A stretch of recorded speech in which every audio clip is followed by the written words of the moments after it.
22 de abril de 1500, Cabral descobre o Brasil, mas quem paga a conta? É uma pergunta muito interessante, achei muito curiosa e que alguém me fez hoje logo pela manhã. Vamos aos dados. Pedro Álvares Cabral recebeu, resumindo toda a peça do que vou falar, o equivalente a 5 milhões de reais pela expedição que levou à descoberta do Brasil. Obviamente, Pedro Álvares Cabral precisava de um financiador. Mas espera aí, moças, quem financiava não era Portugal?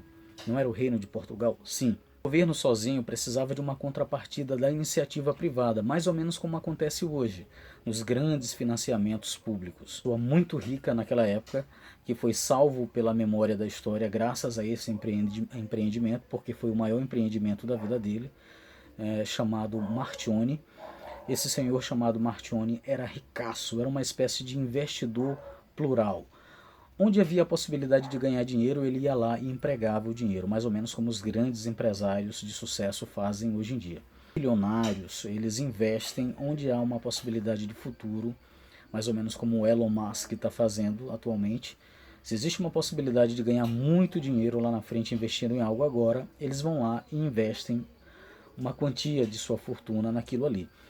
Então, o comércio de especiarias, né, da noz moscada, da pimenta do reino, que é o tempero seco, das pimentas em separadas, né, e tudo isso que era utilizado para tempero de comida e para conservar alimentos, era a maior sacada daquela época.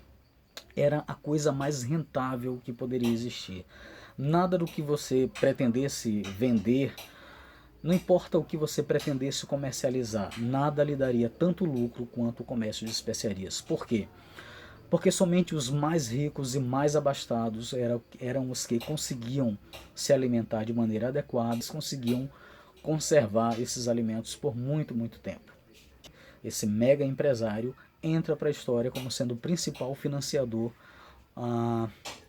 da expedição liderada, chefiada por Pedro Álvares Cabral, que acabou resultando na descoberta do Brasil. Eu não vou me ater aos detalhes em vídeos anteriores, acho que já falei sobre isso, sobre o termo descoberta, que é do inglês discovery, relacionado a um país que predomina e vai colonizar e explorar uma outra terra. Já existiam mais ou menos 7 milhões de índios morando no Brasil. Cabral recebe então 5 milhões pagos pelo senhor Martione, com permissão do governo de Portugal, para descobrir uma nova rota para as Índias. Mas Cabral não descobriu, não estava nessa frota sozinho, né? Cabral tinha mais ou menos 12 naus, 12 navios, que também aportaram de Portugal no dia 9 de março, por volta de meio-dia, daquele ano de 1500. Agora, o que é interessante e bem curioso é que Cabral, a gente vê aquelas figuras um pouco mais envelhecidas, né? Cabral contava apenas 33 anos quando ele chefiou a expedição que levou à descoberta do Brasil. Muito, muito jovem, né?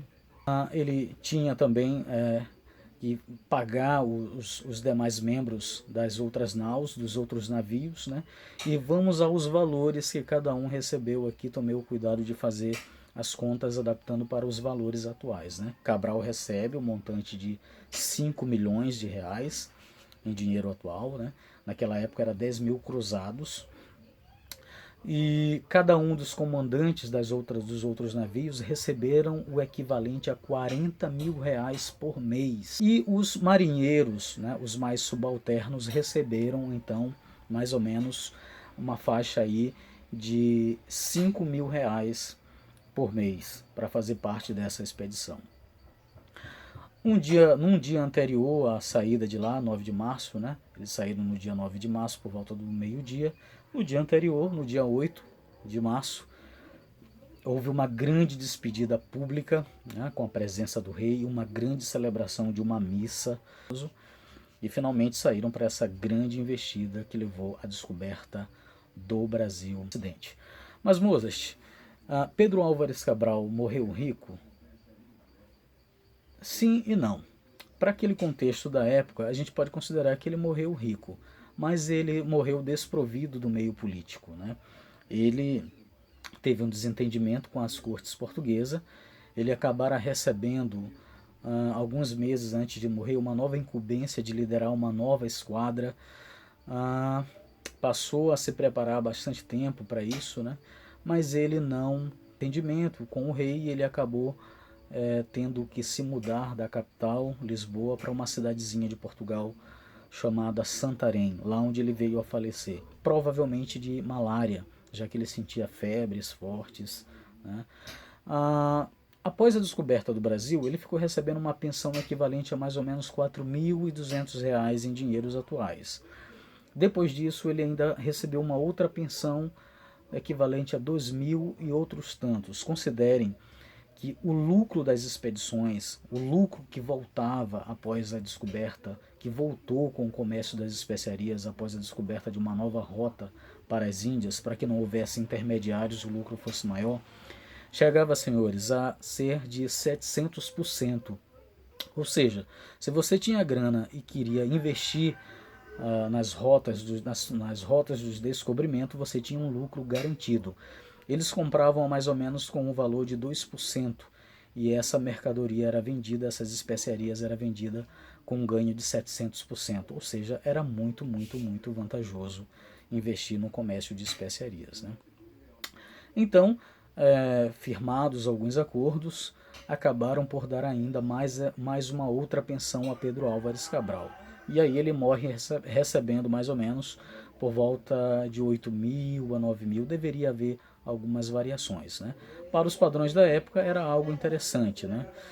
Você tinha direito, você conseguia viver perfeitamente bem com essa renda. Ele morre numa cidadezinha que naquela época sem importância, né?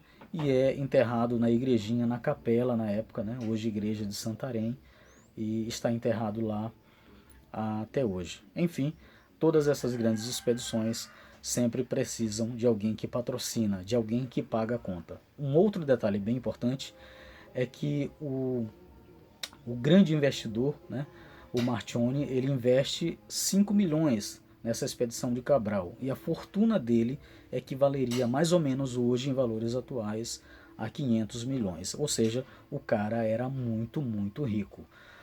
E é curioso que os registros históricos apontam que essa foi a empreitada mais cara que Marchione fez em toda a sua vida. Então, quem pagou a conta pelo descobrimento do Brasil? Um mega empresário da época chamado Marchione. Espero ter ajudado com essas curiosidades históricas aí. Forte abraço.